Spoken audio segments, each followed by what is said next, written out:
사도신경으로 신앙고백 드리겠습니다.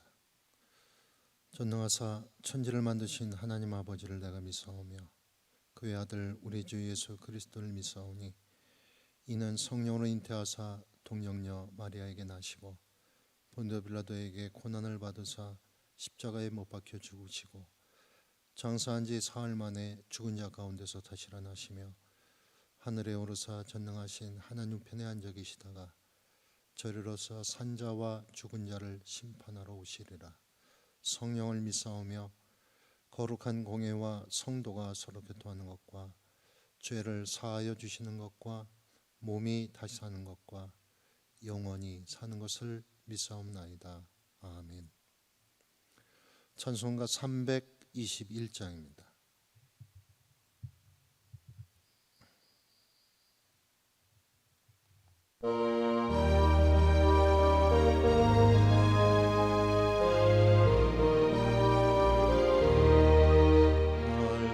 계속하신 예수께 내 생명 모두 드리니 진실하게 하소서.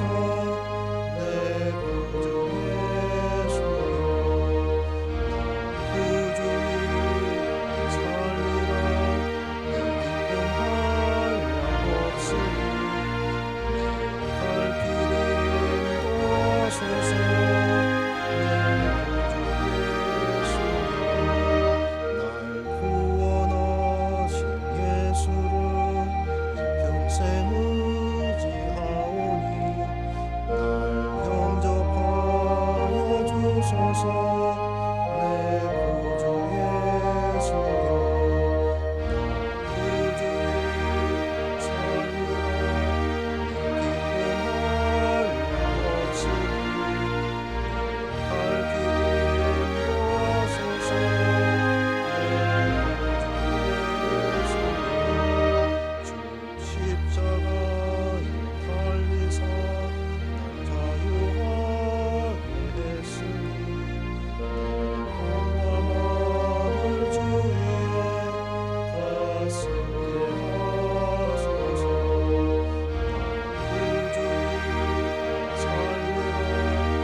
성경 말씀 역대상 27장 1절에서 34절까지 말씀입니다. 역대상 27장 1절에서 34절까지 말씀 한 절씩 교독합니다. 1절부터 교독하겠습니다. 이스라엘 자손의 모든 가문의 우두머리와 천부장과 백부장과 왕을 섬기는 관원들이 그들의 숫자대로 반이 나누이니 각 반열이 24,000명이라 1년 동안 달마다 들어가며 나왔으니 첫째 달 반의 반장은 삽디엘의 아들 야소보암이요 그의 반에 24,000명이라. 그는 베레스의 자손으로서 첫째 달 반의 모든 지휘관의 우두머리가 되었고 둘째 달 반의 반장은 아와 사람 도대요 또 미글롯의 그의 반의 주장이 되었으니 그의 반에 24,000명이요. 셋째 달 군대 셋째 지휘관은 대제사장 여호와의 아들 분하야요 그의 반에 24,000명이라. 이 분하야는 30명 중에 용사여 30명 위에 있으며 그의 반 중에 그의 아들 암미사밧이 있으며 넷째 달 넷째 지휘관은 요압의 아우 아사헬이요 그 다음에 그의 아들 스바다이니 그의 반에 24,000명이요. 다섯째 달 다섯째 지휘관은 이스라 사람 사무시니 그의 반에 24,000명이요. 여섯째 달 여섯째 지휘관은 드고아 사람 이게스의 아들 이라이니 그의 반에 24,000명이요. 일곱째 달 일곱째 지휘관은 에브라임 자손에 속한 발론 사람 헬레스이니 그의 반에 24,000명이요. 여덟째 달 여덟째 지휘관은 세라 족속 후사 사람 십부게이니 그의 반에 24,000명이요. 아홉째 달 아홉째 지휘관은 베냐민 자손 아나돗 사람 아비에셀이니 그의 반에 24,000명이요. 열째 달 열째 지휘관은 세라 족속 느도바 사람 마하레이니 그의 반에 24,000명이요. 열한째 달 열한째 지휘관은 에브라임 자손 속한 비라돈 사람 부나야이니 그의 반에 24,000명이요. 열두째 달 열두째 지휘관은 온니엘 자손 속한 느도바 사람 헬데니 그의 반에 24,000명이었더라. 이스라엘 지파를 관할하는 자는 이러하니라. 르벤 사람의 지도자는 시그리의 아들 엘리에셀이요, 시몬 사람의 지도자는 마가의 아들 스바데요, 레이 사람의 지도자는 그무엘의 아들 하샤바요, 야론 자손의 지도자는 사독이요, 유다의 지도자는 다윗의 형 엘리후요, 이사갈의 지도자는 미가엘의 아들 오므리요, 스불론의 지도자는 오바댜의 아들 이스마아요, 납달리의 지도자는 이스라엘의 아들 여레무시요, 에브라임 자손의 지도자는 아사시아의 아들 호세아요, 므낫세 반지파의 지도자는 부다야의 아들 요엘이요, 길르앗에 있는 므낫세 반지파의 지도자는 스가랴의 아들 이또요, 베냐민의 지도자는 아브넬의 아들 야시엘이요, 다는 여로함의 아들 아사렐이니 이들은 이스라엘 지파의 지휘관이었더라. 이스라엘 사람의 20세 이하의 수요는 다윗이 조사하지 아니하였으니 이는 여호와께서 전에 말씀하시기를 이스라엘 사람을 하늘의 별같이 많게 하리라 하셨습니다. 스루야의 아들 요압이 조사하기를 시작하고 끝내지도 못해서 그 일로 말미암아 진노가 이스라엘에게 임한지라. 그 수요를 다윗 왕의 역대지략에 기록하지 아니하였더라. 아디엘의 아들 아스마엣은 왕의 곡간을 맡았고 우시아의 아들 요나단은 밭과 성읍과 마을과 망대의 곡간을 맡았고 글로베의 아들 에스리는 밭가는 농민을 거느렸고 라마 사람 시므이는 포도원을 맡았고 스밤 사람 삽디는 포도원에 솟은 포도주 곡간을 맡았고 게델 사람 바알 하나는 평야의 감람나무와 뽕나무를 맡았고 요앗은 기름곡간을 맡았고 사론 사람 시드레는 사론에서 먹이는 솥대를 맡았고 아들레의 아들 사밧은 골짜기에 있는 솥대를 맡았고 이스마엘 사람 오빌은 낙타를 맡았고 메로노 사람 에드야는 나귀를 맡았고 하갈 사람 야시스는 양떼를 맡았으니 다윗 왕의 제사를 맡은 자들이 이러하였더라. 다윗의 숙부 요나단은 지혜가 있어서 모사가 되며 서기관도 되었고 학모니의 아들 여이엘은 왕자들의 수종자가 되었고 아이도벨은 왕의 모사가 되었고 아렉 사람 후세는 왕의 벗이 되었고 분하의 아들 여호야다와 아비아달은 아이도벨의 뒤를 이었고 요압은 왕의 군대 지휘관이 되었더라. 아멘.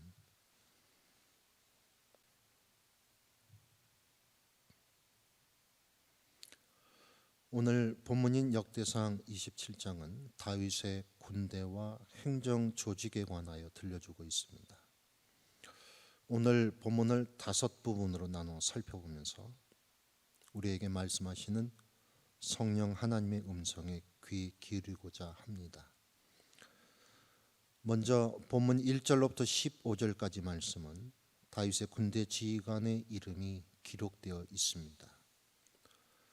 다윗의 조직을 구성하는 행정력과 더불어 사람을 향한 기본적인 그의 마음을 엿보게 됩니다.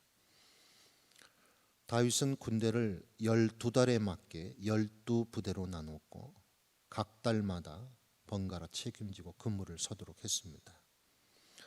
이는 전시와 상시를 구분해서 군대를 운영함으로써 백성들이 생업에 지장을 받는 것을 최소화시켜주려는 배려였습니다. 더불어 전시를 위해 상시 군 조직을 유지케 한 오늘날의 예비군과 같은 제도였습니다. 예나 오늘이나 동서고금을 물어나고 통치자에게 있어 군대는 아주 특별한 존재였고 특수한 조직이었습니다. 그렇게 특별하고도 특수한 이 조직을 왕이 자신의 사욕과 개인의 권력 유지를 목적으로 사용하느냐, 아니면 국가와 백성을 위한 군대로 쓰느냐를 보면 그 통치자의 됨됨이를 가늠해 볼 수 있습니다. 우리는 다윗의 군대 조직을 소개하는 짧은 본문 속에서 간접적으로나마 그가 누구를 위한 왕이었는지를 분명히 확인하게 됩니다. 두 번째는 각 지파를 관한하는 지도자들에 관한 부분입니다. 본문 16절에서 22절까지 말씀입니다. 그런데 여기에는 유독 갓 지파와 아셀 지파가 언급되어 있지 않습니다. 물론 그 이유는 알 수 없습니다. 그러나 그럼에도 불구하고 언급되지 않는 지파가 못내 안타까움으로 다가오는 것은 하나님 앞에서 기억되고 싶은 우리 마음의 반영 때문일 겁니다. 세 번째는 다윗의 인구조사와 관한 언급 부분인데 본문 23절에서 24절 말씀입니다. 여기서 우리의 관심을 끄는 것은 다윗이 20살 이하의 사람 수는 헤아리지 않았다는 사실과 더불어 밝히고 있는 그 이유입니다. 다윗은 역대상 21장에서 군대 수를 파악하기 위해 이미 요압을 시켜서 인구조사를 실시한 적이 있습니다. 그러나 그것은 미완료로 끝난 인구조사였습니다. 왜냐하면 하나님께서 왜 다윗이 인구조사를 하려고 하는지 그 마음의 의도와 중심을 아시고 벌하셨기 때문입니다. 권력의 핵심에 이르게 되자 다윗은 그것을 잃게 될까 두려워했습니다. 그 번영과 행복이 사라질까 봐 두려워했습니다. 그때부터 다윗의 눈에는 시골 목동이었던 자신을 그 자리에까지 이르게 하신 하나님이 보이지 않았습니다.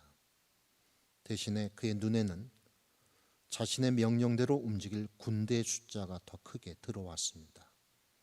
그 순간 다윗은 하나님을 의지하는 신앙인이라기보다는 인간적인 요소, 그 숫자에 의존하는 이교도였습니다. 이러한 이교와 배교에 대한 대가는 3일 동안 온역으로 인한 7만 명이나 되는 백성이 죽음을 당합니다. 이를 그 누구보다 잘 기억하고 있었던 다윗은 눈에 보이는 숫자와 일로 평가하며 성공 여부를 따지는 방법을 두 번 다시 따르지 않았습니다. 대신 하나님의 약속과 그 말씀 위에 자신과 나라를 맡기는 삶을 살았습니다. 그 결과 20세 이하 군대 복무 가능한 남자의 수를 파악하지 않았던 것입니다. 누구나 실수할 수 있습니다. 그러나 중요한 것은 같은 실수를 반복하지 않는 그 삶을 사는 것입니다. 그 삶을 오늘도 우리의 일상에서 펼쳐지길 기도합니다. 네 번째는 왕실의 재산을 맡았던 관리자들에 관한 부분입니다. 본문 25절에서 31절까지 말씀입니다. 다윗은 왕의 재산을 관리하는 전담자를 별도로 세웠습니다. 왕의 곡간과 포도원 그리고 각종 나무, 가축을 담당할 사람들을 선발하고 그들에 의해 관리되도록 함으로써 왕의 지위를 이용해 함부로 백성의 재산을 늑탈하거나 자신의 필요에 따라 함부로 조세를 부과하는 길을 걷지 않았습니다. 내가 불편하더라도 좀 번거롭더라도 지도자가 불편을 감내하고 자신을 지킬 수 있는 시스템을 만들어야 합니다. 동서고금을 막론하고 얼마나 많은 사람들이 자신의 지위를 이용해 그때그때 필요한 것을 타인에게 요구하거나 뺏어왔는지를 우리는 잘 알고 있습니다. 또한 동시에 그러한 삶을 살았던 그들의 종말이 어떠했는지도 잘 알고 있습니다. 그런데 그 사람들만 특별히 그렇게 살도록 예정되었던 나쁜 사람들입니까? 아닙니다. 인간 존재 자체가 본디 그렇습니다. 그러기에 우리 스스로가 남을 향해 손가락질하는 그 기준과 잣대로 우리 자신을 위한 스스로의 경계선을 그어놓지 않으면 우리 역시 충분히 그 길을 즐거이 갈 사람들입니다. 그러기에 스스로를 위해서 경계선을 그어놓은 다윗을 통해 우리는 우리를 지켜갈 단초를 발견하게 됩니다. 다섯 번째는 다윗의 측근들 부분입니다. 본문 32절에서 34절 말씀입니다. 우리는 이 부분을 통해 아무리 위대한 사람이라 할지라도 혼자서 판단하고 혼자서 일해가고 해결해 간 것이 아니라는 사실에 직면합니다. 혼자서 충분히 할 수 있을 것 같아도 때로는 도움을 받아야 하고 비록 쓰디쓴 비판의 말이라도 주위 사람들의 조언을 들어야 합니다. 경청해야 합니다. 그러기에 우리 주변의 사람들은 결국 우리에게 부여된 이 땅에서의 소명을 함께 이뤄갈 사람들이고 하나님 나라를 함께 일궈갈 귀한 동력자들인 것입니다. 이 소중한 분들과 더불어 우리 주변에 하나님의 나라를 확장해 가시는 복된 하루가 되시길 이 아침 예수님 이름으로 기원합니다. 하나님, 오늘 우리는 은혜로 주어진 또 하루의 시간 속에서 수많은 주변의 사람들과 더불어 삶을 살아가게 됩니다. 그때 하나님께서 함께 하게 하신 분들과 더불어 일하는 방법을 알아가게 하옵소서. 숫자와 통계에 집착해 가시적 결과물에 휘둘려 살아갈 것이 아니라 본질을 추구해가는 삶을 살게 하옵소서. 누구를 두려워해야 하고 누구를 바라보아야 할지 잊지 않게 하시고 하나님께서 현재 자리에 왜 나를 세워 놓으셨는지를 기억하는 삶 살게 하옵소서. 때로 이런 삶으로 인해 세상을 어렵게 살게 되고 시대의 정신에 역행하는 참 순진한 행위라 평가받더라도 이 순진한 삶 포기하지 않도록 이끌어 주옵소서. 그래야 끝내 지켰던 경계선이 우리를 하나님 앞에서 영원히 기억되도록 지켜주는 방어선이요 안전선이 되는 그날을 목독해 하옵소서. 오늘 주어진 하루의 삶이 이 거룩한 경계선을 걷는 구도자의 길 되게 하옵소서. 예수님의 이름으로 기도드립니다. 아멘. 하늘에 계신 우리 아버지여, 이름이 거룩히 여김을 받으시오며 나라가 임하시오며 뜻이 하늘에서 이룬 것 같이 땅에서도 이루어지이다. 오늘날 우리에게 일용할 양식을 주시옵고 우리가 우리에게 죄진 자를 사하여 준 것 같이 우리의 죄를 사하여 주시옵고 우리를 시험에 들게 하지 마시옵고 다만 악에서 구하시옵소서. 나라와 권세와 영광의 아버지께 영원히 있사옵나이다. 아멘.